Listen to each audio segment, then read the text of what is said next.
what is acceptable force? When is it acceptable to use force?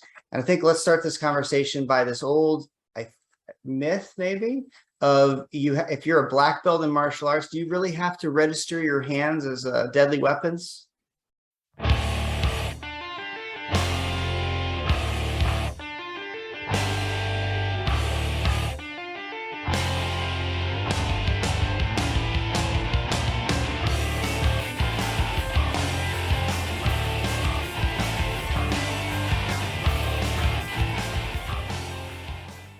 Hello, everyone. Welcome back to Conversations from the Heart. Today, we are joined by Master Chance Fine from Spherical Self-Defense out in Shawnee, Oklahoma. Master Fine, thank you for coming on the show. Glad to be here. I'm super stoked about it. So before we get started, I want you guys all to know that Master Chance Fine wants to call him Chance because he's such a humble guy. But if I was going to be called Master Olds, I feel like it's only fair we call him Master Fine because he's a very accomplished martial artist, trained a long time. But I just met Master Fine, was it 2 months ago or so? We were at a Hapkido seminar, and he's just an awesome guy. Really honored to have trained with him. And I'd like to learn a little bit more about you, sir. You know, how you got started in the martial arts and where you're at today. Looks like you're sitting in a beautiful dojo. So can you tell us a little bit about your training and your school? Absolutely. First, I want to say too that I don't know how much your audience knows about you, but you know, I met you wearing a white belt and a little bit of training with you. I knew immediately this guy is not a white belt, and got talking to you and everything like that. And I tell all my black belts to wear white belts when they go to other schools. And so I was just really impressed with you, and then looked at your website and saw what all the accomplishments you were. So I think you mentioned humility, and I think that's really an important aspect that we miss a lot of times. So thank you for being that. Thank you. I've been doing martial arts since '94. I started in Taekwondo and Filipino weaponry, and then moved to a new school that focused on Taekwondo and Hapkido, and did that for quite a while. And then started branching out a little bit and realized that I was horrible at protecting myself against punches to the face. So I picked up some boxing, and then later picked up some wrestling and some jiu-jitsu. I got into some MMA fighting, 7 professional fights, and quickly learned that I needed a lot of groundwork. So I picked up both Japanese and Brazilian jiu-jitsu for about 2 years, and bounced back and forth between kind of boxing, jiu-jitsu, MMA, things like that. And one day I was teaching 2 police officers. I'd been teaching them for months, just empty hand and knife blade concepts, things like that. And they asked me if I shot firearms, and I was like, no. And they said, why not? And it just hit me like a light bulb. So I started picking up a lot of firearms training and blending everything. And I was teaching everything I could to my students. And I realized that my students were getting lost in the amount of the curriculum.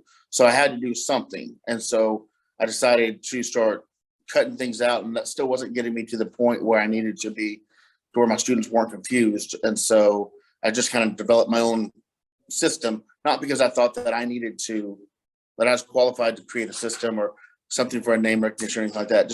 But I wanted to teach effective practical self-defense, and I needed to teach a certain amount of skill sets, but not overwhelm them at the same time. And over about 10 years time, it took about 10 years to really kind of solidify it and get it to where I felt like I was comfortable where I'm teaching. And that's basically me. I 3 years ago became a police officer, and that's helped a lot, knowing, you know, how we can teach, what we can teach, and what circumstances is it okay to maim somebody, is it not, to kill somebody, is it not? Not that we want to teach our students to want to kill or hurt people, but if the reality of self-defense, that may be our only option someday. And if that is our option, when is that our only option, and what do we do afterwards, and all those things. I don't know if that answers your question, but that's kind of my experience. That's awesome. And I really want to get into that because I think you're someone who's uniquely qualified to tell us a little about that. I'm very interested, and I do not consider that to be a area that I have very much knowledge in. But I do think we have a very similar goal with our martial arts training. You know, you call your school Spherical Self-Defense. We call our program One Way. And a lot of schools, they'll break it up. They'll be like, yeah, this is my BJJ program. This is my karate program. This is my Taekwondo program. And what I saw over the years, because I trained at a lot of places like that, was a lot of like, well, I'm the BJJ program and I'm the karate program. And the BJJ program would look down on the karate program. There would be a lot of infighting between these different groups. So for us, we really believe in having respect for martial artists of all walks of life, whatever they want to accomplish with their training. We do start with very practical self-defense skills, and we kind of build up from there. But, you know, if one of my black belts wants to focus on demonstration and learning backflips and doing all sorts of cool demonstration stunt work, I think that's cool too, you know. And as long as all my students have a good foundation of self-defense, you know, they will be able to get the respect from a lot of those people who only care about, you know, self-defense and practicality and that sort of stuff. But anyway, I don't have a weapons program, like a gun program.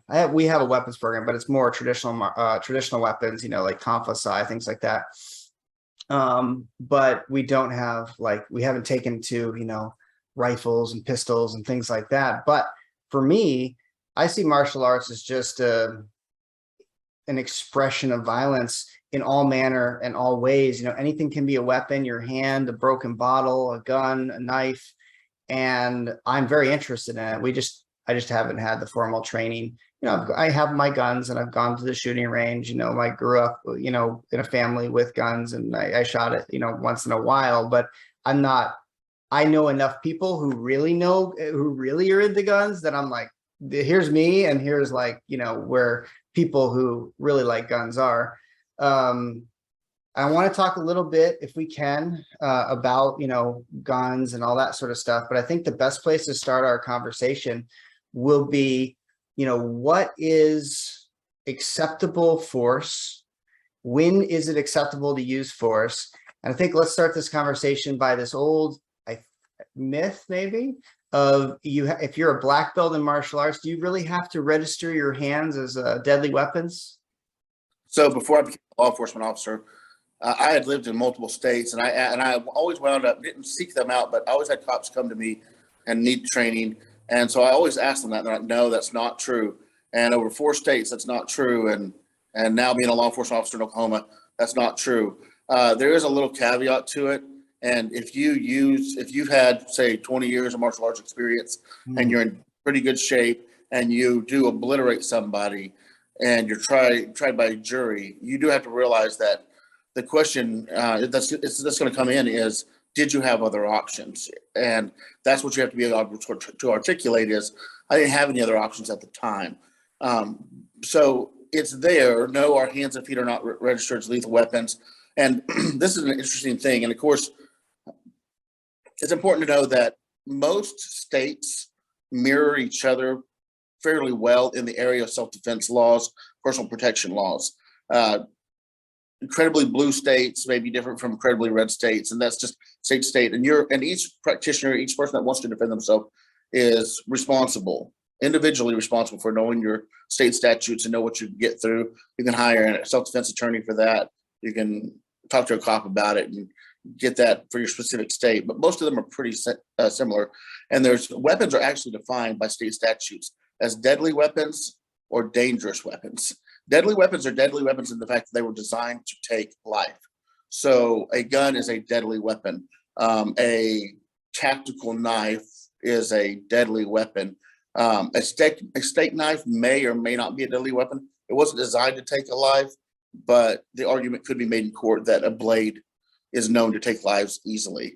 However, a rebar, a piece of rebar or something like that, or a pipe or something like that, is a dangerous weapon. It wasn't designed to be a weapon, but it's now a dangerous weapon. A hammer is a dangerous weapon. And therefore your hands and feet, if you're skilled, can be classified in court as dangerous weapons, because your hands and feet weren't designed as their primary purpose to be weapons, but you have trained them to be such. So you may, in a self-defense situation, if you go above and beyond what you needed to do, you could be charged with, you know, aggravated battery with a dangerous weapon being your hands and feet. And you need to be aware of that. But it all comes down in court as to, you need to be able to convince 12 people that you had no other options at the time. That's what you had to do. Does that answer your question? Yeah, that's Yes, sir. awesome. Yes, sir. So when is it acceptable to use force? Well, we have lots of levels of force, and what we have in law enforcement, and I use that as the tier for everybody else, because if cops can get by with it, people can get by with it so much easier, because cops, we have backup, we have a badge, we have a gun, we got what other tools we have on our belt. Some carry pepper spray, tasers, collapsible batons, things like that. If cops can get by with this method, I would say the average person can get by with it too, including lifelong martial artists. So you're allowed to go one level up from their aggression. So if they come and grab you, one level up is a strike, and it could be 2 or 3 strikes. If they strike you, you could go into chokes, joint manipulations, breaks, throwing them hard on the ground, even possibly dangerous weapons such as blunt force trauma weapons, things like that. If they come at you with a knife, you can use a gun, a blade, whatever. And so every time they step it up, you can step it up. And that's kind of an ambiguous answer to your question. But the law is written in black and white, but it's not interpreted in black and white. And that's what a lot of people don't understand in court. The law is written in black and white, but then when you have 12 people or a singular person deciding your fate, they're not looking at it black and white normally. They're looking at it from their own unique worldview. And so I would say the answer to the question is, what level of force can I use, is one step above. I saw this video, this man had been talking to this 13-year-old girl online and agreed to meet her at a Subway. And he was a 30-year-old man, and her uncle found out about it. And he came and he met it, and he punched that guy, knocked him out, and then he broke both of his arms. After he goes, well, that guy's, did he do the right thing? Absolutely, he did the right thing. But legally, he's going to be charged with aggravated battery, possibly maiming, depends on how well the arms heal and everything like that. He went way more than one step above. Yeah. We need to keep ourselves at one step above. And as long as you can articulate that and convince 12 people, you should be all right. That's got to be very challenging, especially as a law enforcement officer, because as you know, violence is not like, it's like fire, and trying to navigate that in a split second so you don't get your life taken, it's really complicated. I think people who are not acquainted with violence think that it's, you can just, like, person attacks you and you just very gently put them down and they can't attack you back. And if, as long as you know what you're doing, and that's not how it works, guys. It's like, it's all or nothing. I mean, that's what I teach to my students. I say water, water, water. But then if you have to defend yourself, you got to go all fire, because as I've known the few times I've had to defend myself, if you just go and like push someone in the chest, they're gonna sucker punch you and knock you out. I mean, right. When you use violence, you have to like be in it to win it, or you're not going to win it. It's like if I went out to a competition and I said, yeah, I'm just going to go 50%. Yeah, you're not going to win. You're not going to win. You have to be 100% involved. So what you're saying to me is that the law is like, go out there 50%.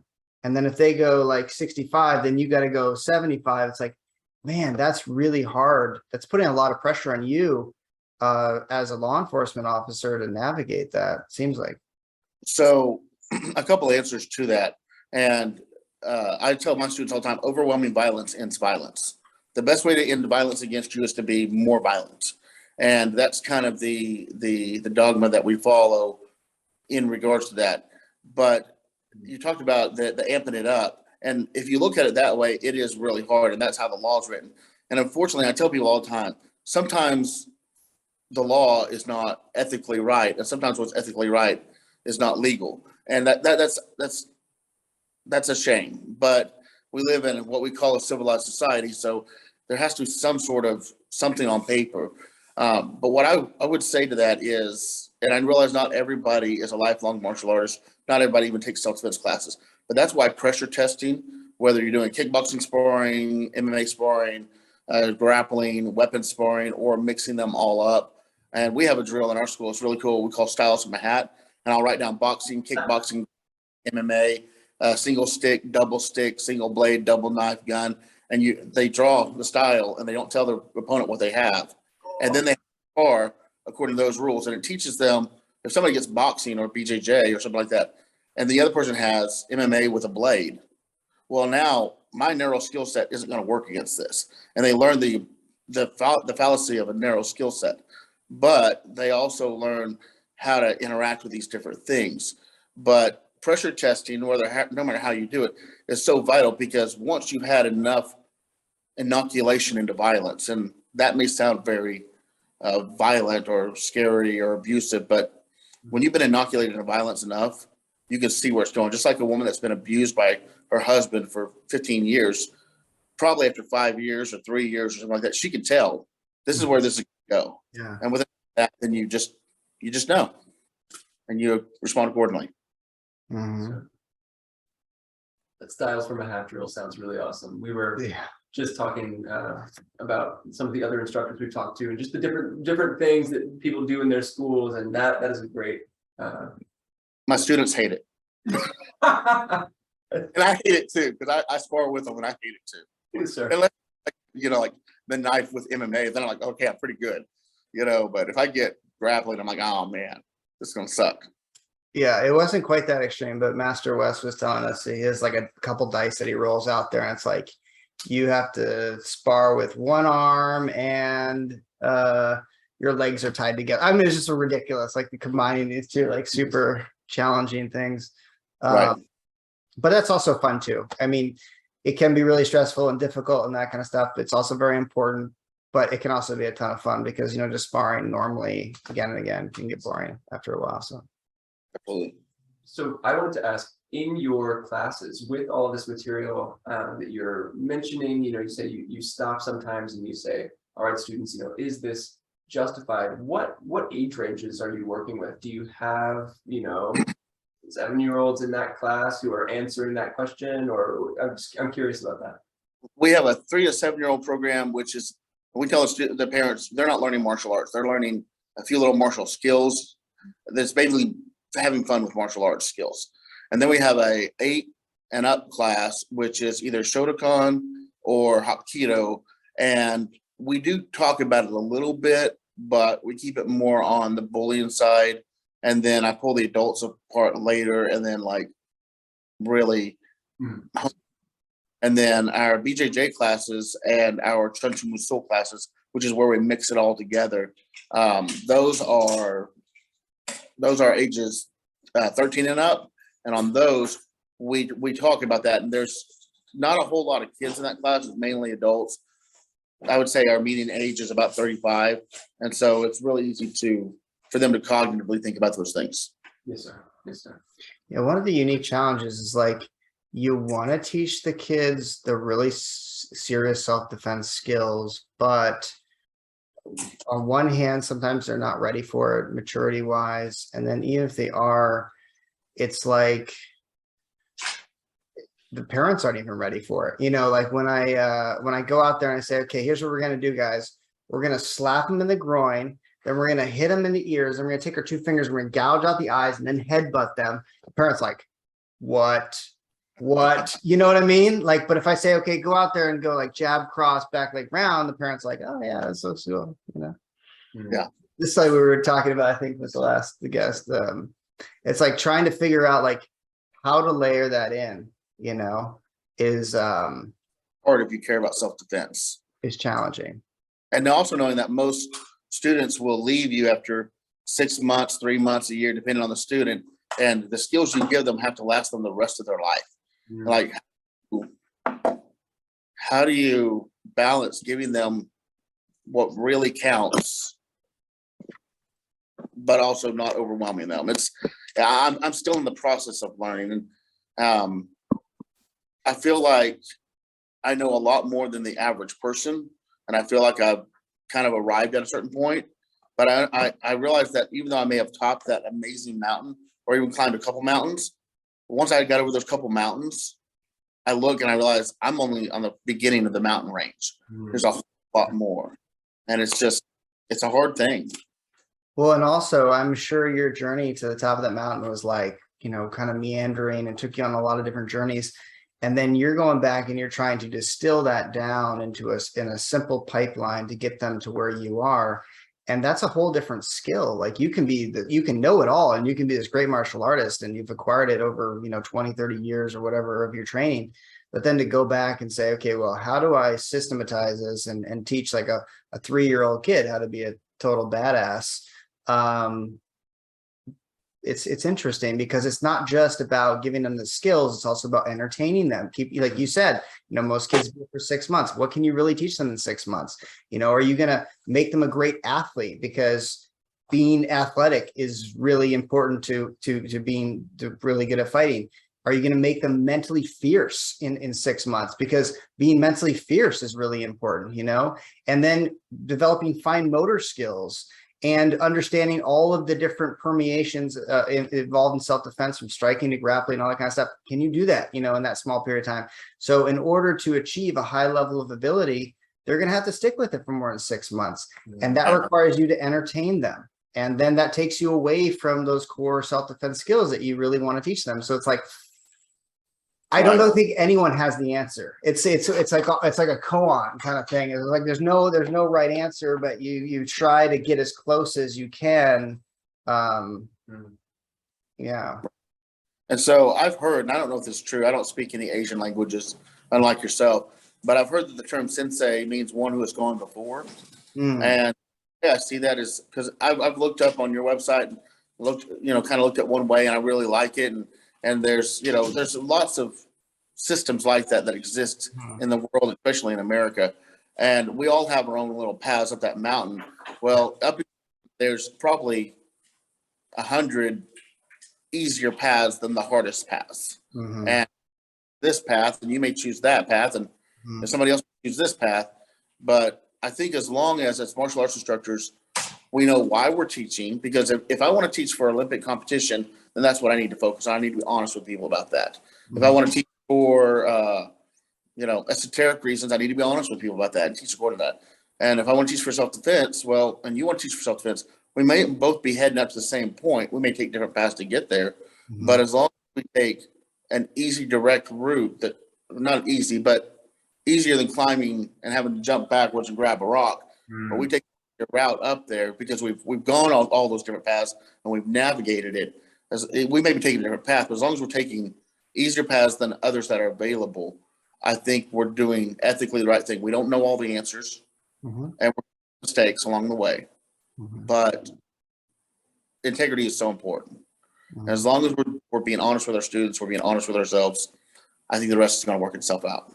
Well, I mean, that's one of the reasons why. So I started, and we're just going to go off on a tangent here, but I started in Taekwondo when I was 5 years old, and I've done that my whole life. And I love the Taekwondo community, especially the Korean Taekwondo community. There's just so much humility and honor and respect. And I lived in Korea for a long time, and it was like the promised land over there with a lot of those things. Now, there were also challenges. There was some racism and things that I had to deal with along the way. I won't get into that right now, but the thing that has moved me away from being just a pure Taekwondo school is that Taekwondo, especially in the last 20, 30 years, has been moving away from self-defense towards sport competition.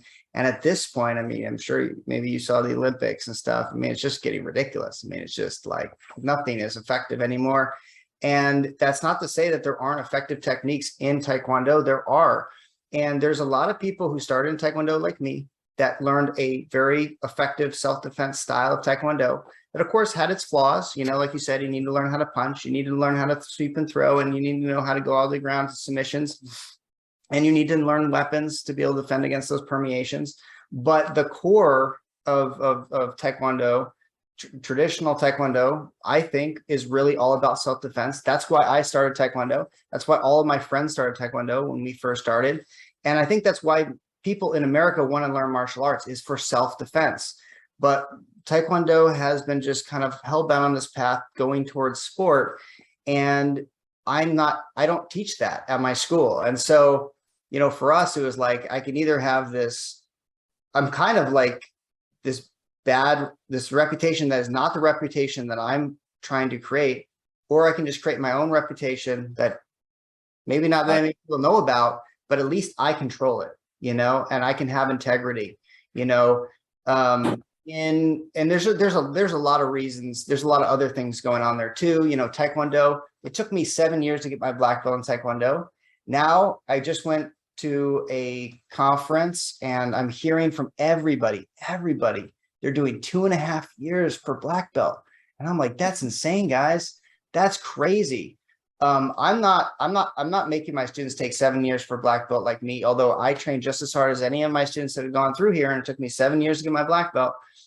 But I do 5 years to black and then another year for first degree black. So 6 years total training to first degree black belt, which is still under what I took to get my black belt. And I feel like that's actually, sometimes I'm still like, I might need a little bit more time because they're still a little bit, you know, sometimes they're good and sometimes they get a little bit earlier. It just depends on their skill level. But I take that kind of rank integrity very seriously, because if you don't, that's what destroys the feel of training the martial arts, where those belts actually have meaning. Absolutely. Yeah, absolutely. And I agree with you that Taekwondo could still be a modern, effective self-defense system if the instructor teaches it correctly. And I've got a, 5th Dan Taekwondo, 3rd Dan Hapkido. I've done some Goju-Ryu karate, some Shotokan karate. And in the karate system, I've got introduced to Bonkai, application of the kata. And I was actually talking to a guy at a tournament just this last weekend. He's talking to me about Hapkido, and he was like, I'd really like to do that, but I just really like kata, or Pumse, as he called it. And I said, well, the Hapkido's in the Pumse. And he's like, what? And so I started talking to him through some of the Taeguk pieces of Taeguk forms, and showing him wrist locks in there. He's like, I never saw that. And I'm like, well, no, because nobody ever showed you that. So I think that, those traditional styles, if somebody walked in my doors and I could look at them immediately and say, that person's going to be a lifetime student, I would start them on kata. That's where I would begin. But because I don't know how long they're going to be there, I train them 5 years through partner drills. After they get, and that's typically what I do, is about 5 years to black belt. They have to come to about 4 classes a week, hour and a half long each. And we have other seminars they have to come to. And I have about 6, 7 seminars they have to come to that are stuff that we can't, like environmental training, how to use your environment, weapons of opportunity, multiple firearms classes, things like that. So they have to get a lot of extra training. And then after black belt, after first Dan, I start them on kata then. So I think kata is an amazing tool for training and for health and flexibility, everything. I think kata is one of the best tools available. But they're not going to get. We do kata differently than they did kata back in the day. Back in the day, kata was created because you couldn't train with your master. So he said, I want you to go through these sequence of combinations on your own. And I want you to work on that for a couple months. And then in a couple months, we'll get back together and we'll see where you're at with those combinations. And we'll see how it's come along. And then kata, and I feel like kata is a really wonderful thing two ways. One is when you're on your own and you don't have anyone to train with and you're all by yourself. That's a great thing to work on. And also when you getting older and you don't want to do a lot of the high impact training with other people. But like, I agree with you, it's not the most essential thing to learn first if you're really focused on self-defense. But I also think kata can be different things. Some schools, the kata looks just like sparring. It's like shadow boxing, you know, and that's totally just as effective as anything. But, other schools, it's like you're going down in the mabu in these really deep stances and, like descending postures and things like that, which probably not the best way to fight and doesn't have that much application. But, like the traditional karate forms, they also have this added benefit of strengthening the legs, opening up the hip, teaching you really good stability postures. A back stance is actually a great posture to drop back into if someone grabs your wrist. That's how you can stabilize.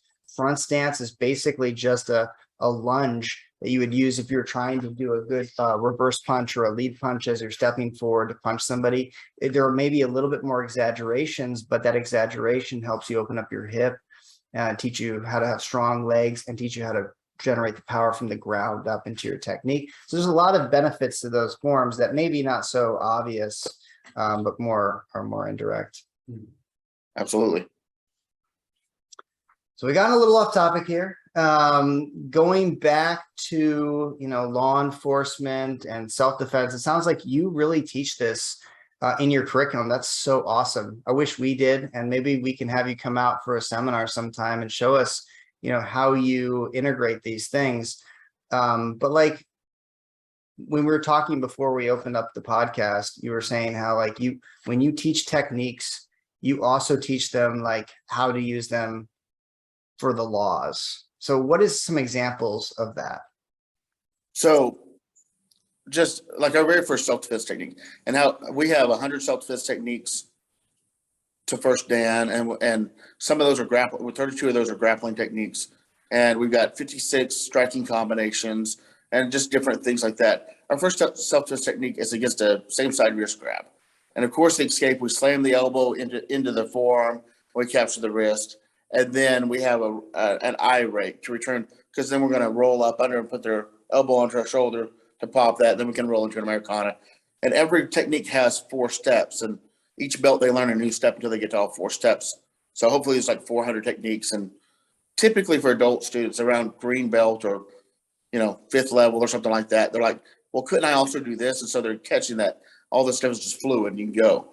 Well, so what I would tell them is, if this was maybe a older lady who thought I stole her social security check and she's a little bit crazy, and I'm not trying to pick on anybody, it's just a reality, and she grabs you on the wrist, well, obviously I'm now going to grab her hand and pull my hand out. Now hold on a second, let's call the cops and let's talk this out, okay? You want me to get arrested? Yeah, we talk through it. If it's somebody that you don't know, they're obviously not coherent, but they don't seem like they have any issues going on board, and they grab your wrist, but you need to be a little bit more violent to get past their trauma, whatever they're going through right now. Maybe it's somebody who needs help. Maybe it's somebody who's just trying to get your attention. They don't have good social skills, whatever. I might step back and I might pull my hand back as I strike your hand. I'll be like, now hold on a second. Let's talk about this, and then, but maybe it's somebody that is not going, I don't think a challenge for me when I do that elbow strike in the eye rake. Maybe now it's like a little palm strike right there. And so I have to evaluate what's going on. But I also tell all my students too, most people aren't going to attack you by a wrist grab. If they grab your wrist, they're trying to pull you into them, so they grab onto you. They're trying to pull you in for a throw, or they're going to be throwing a punch. So they grab your wrist to throw a punch.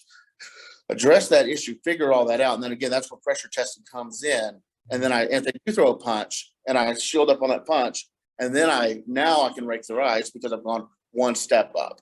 So it all depends on what they're doing. If I feel like they're grabbing my wrist to pull me into an underhook for a throw, I know I've got to block those hips. I got to get my hips back, get my hand free, and start working things. And I may move to a whole new technique. But basically, are you familiar with OODA loop? Mm-mm. No, sir. OODA loop is a concept that was developed by Colonel John Boyd. I believe it was in the Korean War. We were losing a lot of our dogfights in our planes. And he actually is the movie Top Gun. It's based off of a real flight school and have those. And he found through studies that people who survive their first 5 dogfights exponentially survive many, many more. So he decided to create a name for that. And he developed this concept, and it happens every day when you drive your car. You observe, you orient, you decide, you act. So like you're on a maybe you live off the highway and you're looking, there's nobody coming. You've observed, nobody's coming. You've oriented, nobody's around you. You decide to pull out and you act. Or same situation, and there's a car coming at you. You observe the car, you orient how far it is from you, how fast it may be traveling. You decide, yeah, I can go ahead and get out there, or I need to wait on them. And you decide and act. And as you're driving through town, now you've got multiple cars, signals, stoplights, dogs, people walking, and all these things are firing. And with each thing, you're observing, orienting, deciding, acting, observing, orienting, deciding, acting. You're working through all that. And you're doing it at such a high rate of speed. And I know the average adult can do that because we do it every day. And so with pressure testing and with enough martial training, when somebody grabs me with the wrist, I can probably, with a pretty fair percentage of certainty, know what they're going to do next, because people only move in so many ways. If they're pulling me into them, they may be trying to grab me, pull me into them, throw me, take me down, trip me, something like that. If they're pulling me, but their hand cocks back and I see that looks like a punch. And of course, in court, we can articulate that. Maybe they weren't going to punch you. Maybe they were actually trying to point back there, somebody that just attacked them, but they're pointing like this. You're not, again, it's the opinion of 12 people or one person, depending on what your court system is. But a new law has come out, and I think it's a national law, but it's definitely in Oklahoma, that when police officers are execute violence on somebody, it used to be what a reasonable person would do, but they realized that wasn't fair to the police officer because the average person isn't in the situation that a police officer is in. So they changed what a reasonable police officer thinks. So if I stop you on a traffic stop and you're acting all nervous, and then you reach your pocket and you pull something out and it's shiny and pointy, a reasonable police officer would think that's a knife, and I pull my weapon. If you don't drop it, if I need to shoot you, I shoot you. A reasonable police officer says, yeah, that's right. But a non-police officer might say, well, it might have been an ID card or something.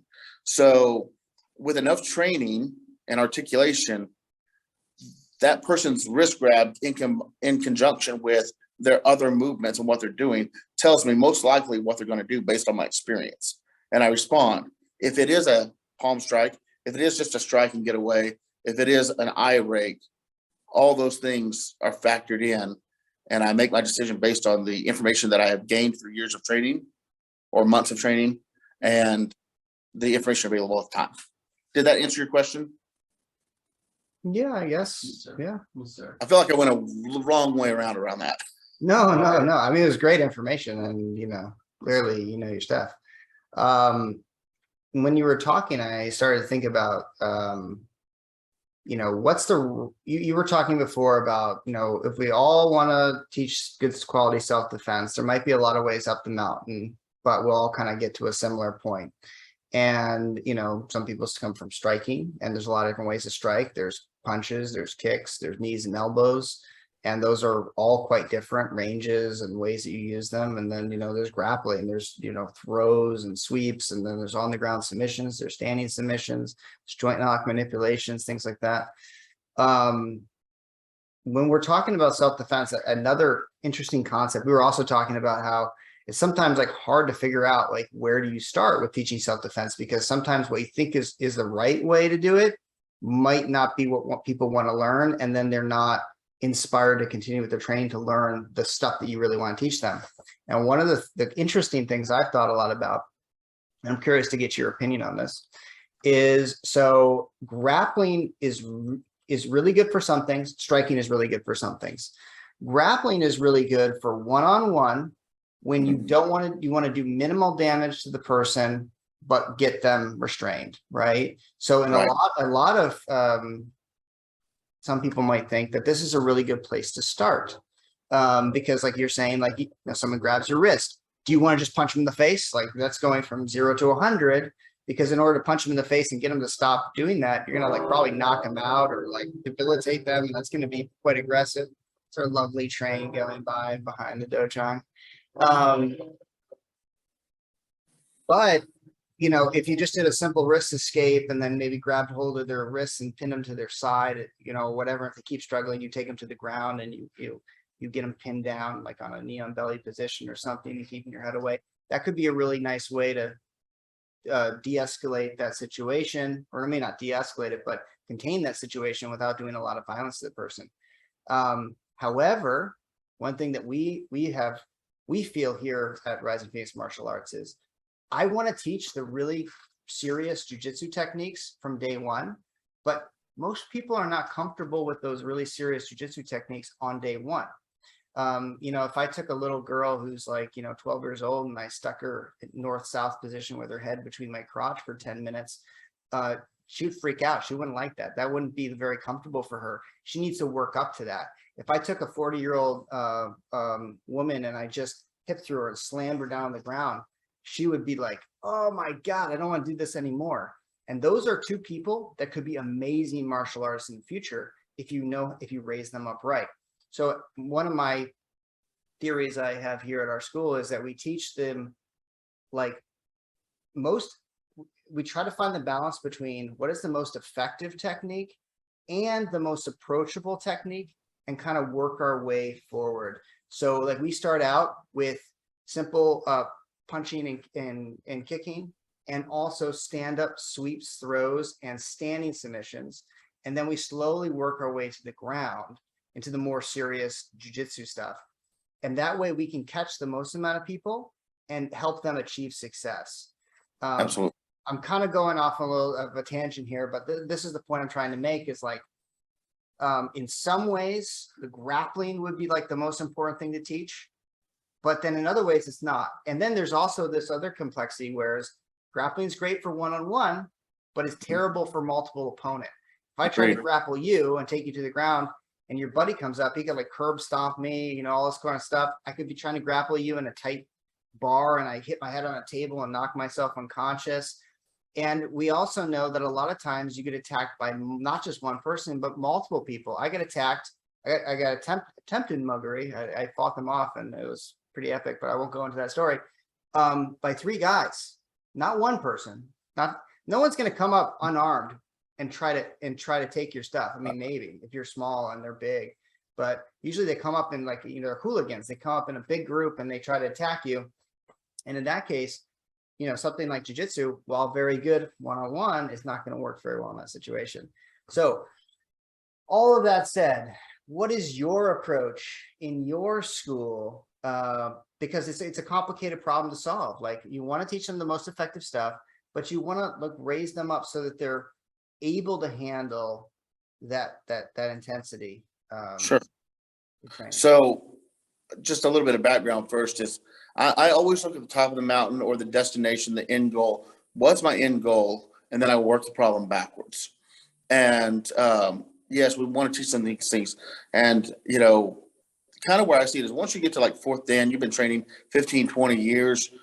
There's not a whole lot left. There's a lot to learn, but your learning curve drastically changes. And you're going to learn, because your first 6 months, you learn so much. Your first 3 years, you learn so much, but after you've been training 15 years, it's hard to learn a whole lot of brand new stuff.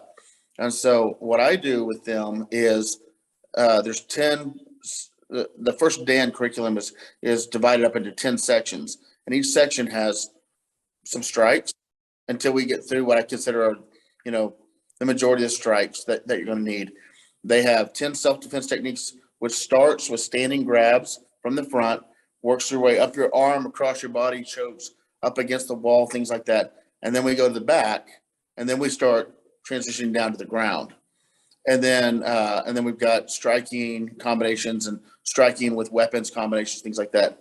But even in our first level, they learn how to establish and hold a proper mount, a proper side mount, and a proper guard. And I tell them, this is just so if you find out on the ground how you can defend yourself. And then the next level, they learn the mount reversal, a side mount reversal, a guard reversal. Now you know how to protect yourself. You know how to get out of there. And then we kind of take, and then the third level, we talk about single leg takedowns, double leg takedowns, things like that. And of course, there's a lot of Hapkido in my program because I'm a 3rd Dan there and I've been doing it 30 years. And a lot of the Hapkido techniques, the way I do it at least, is when you get a good joint lock, like a shoulder lock or a wrist lock, something like that, if you throw a side kick past their hip and hit their hip with the hamstring, you can create a devastating throw. So we have a lot of takedowns working up to that. So when we get to about that 4th or 5th level, where we actually start working on jiu-jitsu techniques, then we're they've gotten introduced to some basic jiu-jitsu, ground survival, reversals. Through the Hapkido, they're getting introduced on how to take people down. They learn some wrestling takedowns. Then they learn what to do on the ground. And then after a session of that, then we move it back up standing and start defending against strikes and things like that and weapons. And we go back to the ground. So then we just keep fluctuating. But I teach a little bit differently. I don't know than what most people do, but the way I was raised is you have to master X, Y, Z or ABC before you go to X, Y, Z. You know, it was and you weren't allowed to practice these other techniques until you got all these down. I just teach everybody the same thing in class. So a white belt may be learning these other things, but they're only required to know this basic stuff, but they may see this other stuff too. So my beginning people may see some of the advanced stuff, some of the ground stuff early on, but I don't have to worry about getting this down right now. This is just so you can see it. But then when they're up at that brown belt level, you need to get this stuff right. Mm-hmm. I think it's cool. Yeah. Yes, sir. I mean, there's so many ways to skin a cat, and that my way, it might not be the perfect way. And it sounds like you got actually a lot of similar ideas. I mean, it feels like are you doing a lot of live training at the beginner level? Like live jiu-jitsu like training at the beginner level? Yes, all of our people, well, I would say 90% of our training up through first Dan is always with a partner, and if it's not, it's probably on a punching bag or drills in the air. Sometimes we'll do combinations in the air. Sometimes we'll do body movements or like shrimping or stuff like that. Something that doesn't require a partner, but 90% of it is with a partner. And I tell them, of course, you can do a lot of these things in the air by yourself at home. Get a punching bag or just do it in the air or whatever. But yeah, and the way our school is designed is, like I said, we have the Shotokan karate class, Hapkido class, Brazilian Jiu-Jitsu class, Chunchi Musul class. And most people that study my Chunchi Musul class they also take Brazilian Jiu-Jitsu. So they're getting that from day one too. They're just getting class totally dedicated for that. But my Brazilian Jiu-Jitsu instructor is a third Dan under me in my system. And a lot of times you're at a Brazilian Jiu-Jitsu class and he starts you standing, and then he's doing techniques against punches and things like that. And I totally agree with you. Grappling, whether it's Brazilian Jiu-Jitsu or whatever, does not have an answer against multiple attackers. And most time you're not going to be attacked by one person. And so what I tell people, my BJJ instructor, he loves jiu-jitsu. And he's like, take him down, break through him. Then I have to come back behind him and be like, well, let's talk about legalities here and things like that. But my position is, I don't want to go on the ground with you. I want to put you on the ground while I remain kneeling or standing so that I can check my six and look and see, because there may have been a guy beating the brakes off of his girlfriend, and I see that it's wrong, so I go to help him. Next thing I know, she's attacking me from behind. Yeah. So you have to be aware of that. So my overall philosophy is you need to know the stuff because it's important, but don't think that fighting on the ground is your best option in real life. I think that's a misnomer that we've kind of created, because jiu-jitsu has been very effective in no holds barred competitions like the UFC. But we also have to remember that in the early days of the UFC, a lot of people were winning by like ripping people's testicles and gouging out their eyes in really terrible ways, and they had to change all of those rules. And if you added that stuff in, grappling would look a little bit different. And then also, one-on-one match in a ring is very different from self-defense on the street. Those are really different situations. And I think we've kind of, laymen don't really know enough to like tease out all these nuances, so they just buy into like one thing or the other. And so everyone just thinks, oh yeah, you got to learn jiu-jitsu, you got to learn grappling, that's the most important thing. And it is an important skill to have, don't get me wrong, everyone should learn some grappling. That's the reason why we've incorporated it into our program. A lot of my parents are like, oh man, I didn't want to do jiu-jitsu, I didn't want to learn judo, I didn't want to get thrown around, because I'm like, yeah, you guys are gonna have to learn that, I'm sorry, because it's important for self-defense. But I try to layer it in so that it's approachable and they can build up that inner fire. We start out with the lighter contact sparring and work our way up to the heavier contact. We start out like separating the like we do rolling days and we do striking days, and then ultimately it's like mixed martial arts. It's fully integrated at the top, and that way people can build up that fire, because I want to have a big school. I want to have lots of students, but I also want to have really good students at the very top. And those students will inspire my lower students. And I feel like that's the only way I can really achieve that, by kind of creating a structure in that way. I got off track here. The going back to striking versus grappling, like we think that grappling is all that, but it's not. Like, especially in your line of work, and you can correct me if you think that I'm wrong about this, but I would be worried if I was a law enforcement officer and I had a gun at my hip and I go in there and I start wrestling the person. It's really easy for me to grab things around your body. And so I wouldn't want to necessarily be on the ground. And you're a huge target as a law enforcement officer, especially these days. I feel like to being attacked by even just a bystander that just doesn't like law enforcement officers. You start wrestling around with this guy, and then it's like, I mean, it's important skills to have, but it's a more complicated and nuanced topic than that. So in regards to that, I mean, I agree with almost everything you say. Not to just agree with you, but I mean, I think we're very like-minded in our approach. Most law enforcement officers carry what's called a 3-level retention holster. It's really hard to get the weapon out of the holster without a lot of practice. And in fact, I had to practice with the holster I was assigned, and I actually switched up holsters because I didn't like it. I started to practice with the one I settled on.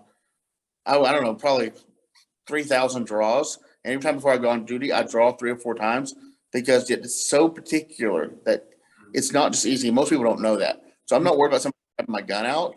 And if somebody can do that, the moment I feel any sort of touching on my gun, if I just place my hand on top of the gun, they can't defeat the mechanism. And so I'm not overly worried about that. And the collapsible baton that I carry, most people don't know what it is, don't know how to work it. I'm not worried about that. I don't carry pepper spray. I think pepper spray is one of the worst tools in the world because most people don't realize this, but if you spray somebody with pepper spray and the wind catches it and blows in your face, now you have the effects. Mhm. Pepper spray doesn't hurt everybody, and for me, it's devastating. I am very susceptible to it. And then I also don't carry a taser because I have limited room on my body and on my waist, and I want mobility more than I want less lethal options. And sometimes we'll go to calls where somebody is being aggressive, and like a county deputy will say, "Hey, do we have anybody that has less lethal?" And I've gone on the radio one time, like, "I'll be on my way." And then he was a lieutenant. He said, "Your hands and feet don't count as less lethal." I'm like, when I use them, they do. Mhm. You know, and I don't mean to think that I'm better than anybody else, but I know what I'm capable of. And I think the exchange of the mobility so that I can use the weapons I carry with me every single day that I live with is better. So in regards to grappling around with somebody grabbed my weapons, I'm not too concerned about that. With the retentions that we have in and what little weapons I actually carry, I'm not too concerned about that. That's good to know. I mean, there's still so many reasons to not go and grapple. I mean, a lot of people who get attacked by a knife, they don't even know they're being attacked by a knife. And most knife fighting is in close like this. So that's also very dangerous, getting in close with somebody Agreed. for those reasons. Yeah, you're gonna say. So I was going to ask, we talked a little bit about the different approaches to curriculum and the student body at your school, but you had mentioned briefly at the beginning that you do teach firearms. And I'm curious about what does that look like in a martial arts school? You know, we joke sometimes about like putting out a bow and arrow range, right? And just, you know, we're just kind of joking about it, but you know, we can't like go out into the yard and pull out firearms and start shooting with. So what does that look like, and how did you get started with that? Well, I'm really blessed with the fact that I live in a conservative state, and I also own property, and I've built a range on that property. So I have the facilities to do that. And one thing I'm going to share with you guys that a lot of people don't realize about firearms is a lot of people think they can go to a class, learn how to shoot, like, all right, I'm good. But let's take a traditional mindset to it. You know, the Japanese say they have kihon, kata, kumite. You got your basics, you got your combinations, and then you got your application. Well, when you go to a basic firearms class and you learn how to draw and aim and get your proper grip, shoot, manage recoil, reacquire your front side alignment, you know, assess the situation, what do you do after shooting, all those things. That's your keyhole, that's your basics. That's no stress inoculation at all. And then as we go on and we can spend years and years, which is what most people do in firearms, they get more and more basics and they get better at their basics, but they never have any live interaction with firearms. And I had been up until just actually 2 weeks ago. Well, that's not just, well, let me just finish my thought.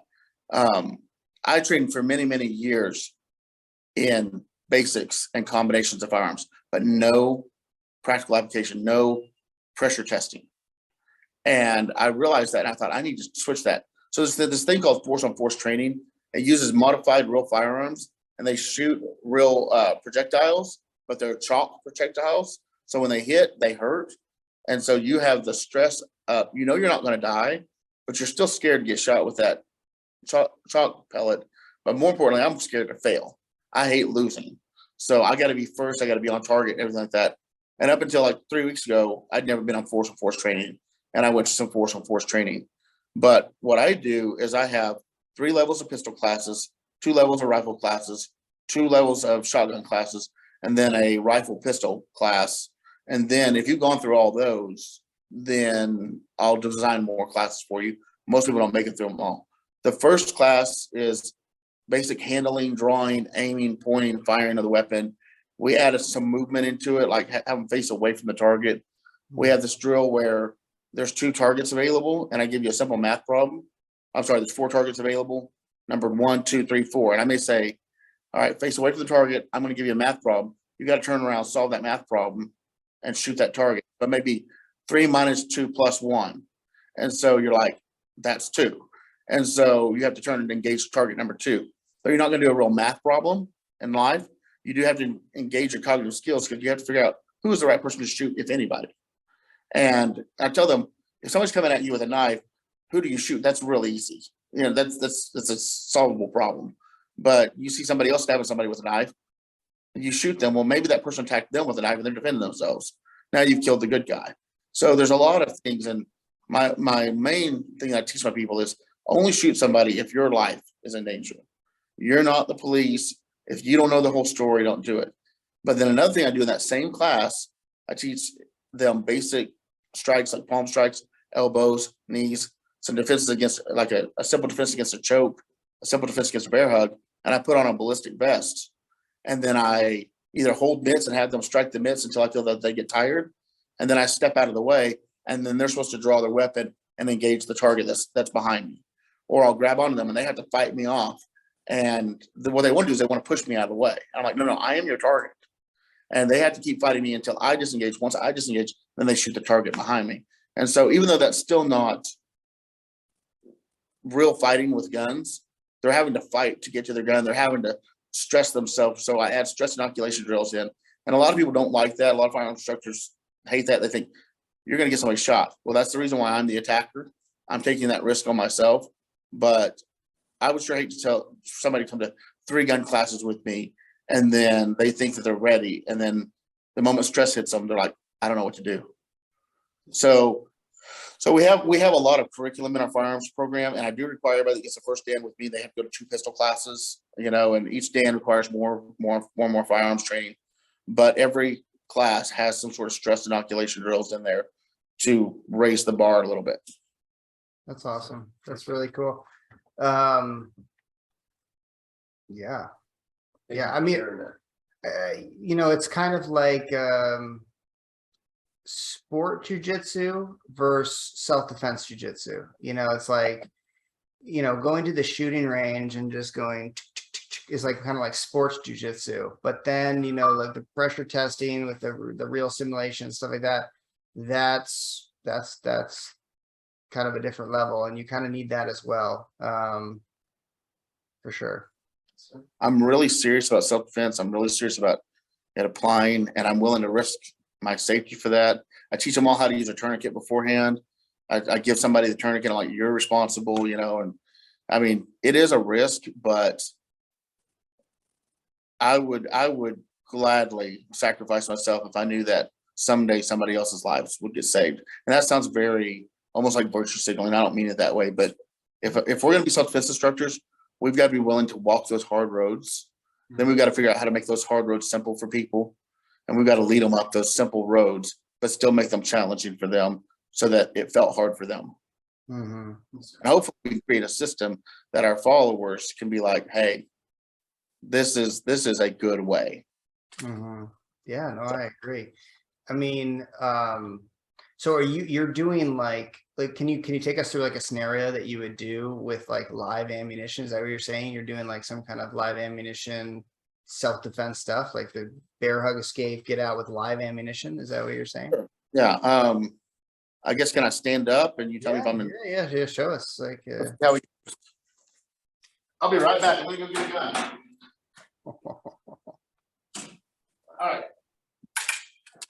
All right, so we got a gun. You can see me all right, I guess?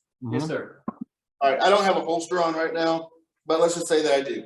So one of the defenses against a choke that we have is somebody's coming up and like, we call it a rape choke here.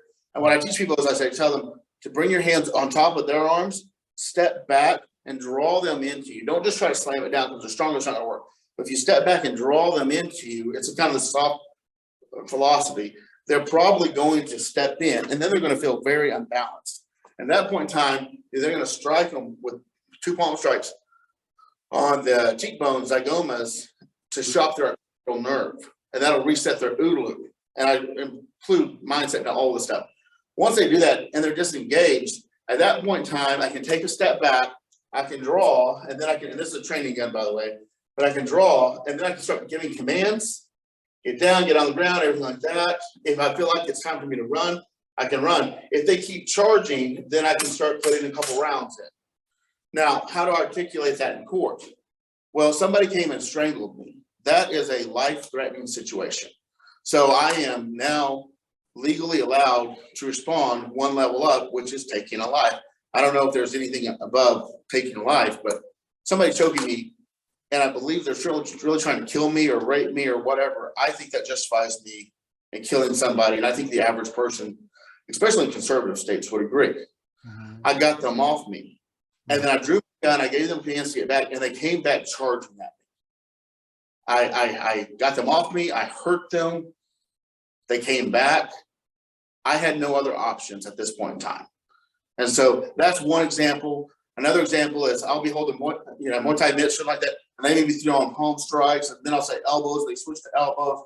I mean, hold for knees, they throw knees, keep going. And when I see that person now go, but they're still striking you as a martial arts instructor, you guys know that, you've seen it, they're doing great, but then they get tired, they go, when I see that, then I step out of the way, the target's right there, and then they are then to draw and put shots on target, simulating that they've had to fight to get to their gun, but the threat's not over. And they can then articulate in court, I was fighting, I was using my empty hand skills as best I could. I wasn't winning, and I was still afraid this person was going to rape me or kill me or whatever. And so I took my next course of action up, which I believe most reasonable people would say, yeah, you did everything you could first to not kill them. Did that answer your question? Yeah, no, that's awesome. I mean, the level of the danger that you put yourself in for your students is really admirable. Admirable is the word I'm looking for. Now, do not pull your gun and shoot until I'm out of the way. I mean, no, of course. Idiot thing. Yeah. There is a delay, there is a lag there. Yeah. But you never know what type of person you're dealing with, and you also never know what type of trauma they've been through in the past or what stress is going to do to them. And somebody may just pull and shoot, and I hope they hit the vest. I mean, that's just what I hope. But up close, they probably, because before that, we've done about 6 hours of training shooting, focusing on center mass. I don't teach anybody to shoot the face or the hips until after they've trained about 7 hours. All the rounds are going to be into the chest, and they probably shot about 120 rounds by then. So hopefully they've got it ingrained in them to hit the chest. And if they pull early, hopefully they'll hit the ballistic vest. But I haven't had any problems so far. People that take my classes are more concerned about hurting me than they are getting the drill right. Yes, sir. So I always get out of the way first. Probably a good way to feel, Yeah. Yeah. You want to take it seriously. You don't want some flippant person up there doing that kind of training. I think we could sit here and talk for another hour, but I know you're a busy man and we got classes to teach here pretty soon. Master Fine, Chance, it's been a pleasure having you on. Yes, sir. Thank you for sharing your insight on law enforcement and application of force, and we'd love to have you back on in the future, and we can talk about other things. I mean, you've been training martial arts a long time. Like you said, we have very similar ideas about the martial arts, because also, like you said, if we have the same goal in mind, we kind of end up getting to the similar destination. And it's been a pleasure talking to you, sir. Yes, sir. I've enjoyed it a lot. Thanks for having me. Anything I can do to be a blessing to you guys, let me know. And I'm excited. Yeah. Yes, sir. Thank you, sir. All right, thank you. If you enjoyed that podcast, please consider liking and subscribing to our YouTube channel, as well as hitting the notification bell. We offer in-person, group, and private lessons at our facility in Kyle, Texas, as well as virtual lessons anywhere in the world. If you'd like to learn more about our programs, you can find us online at risingphoenixtkd.com.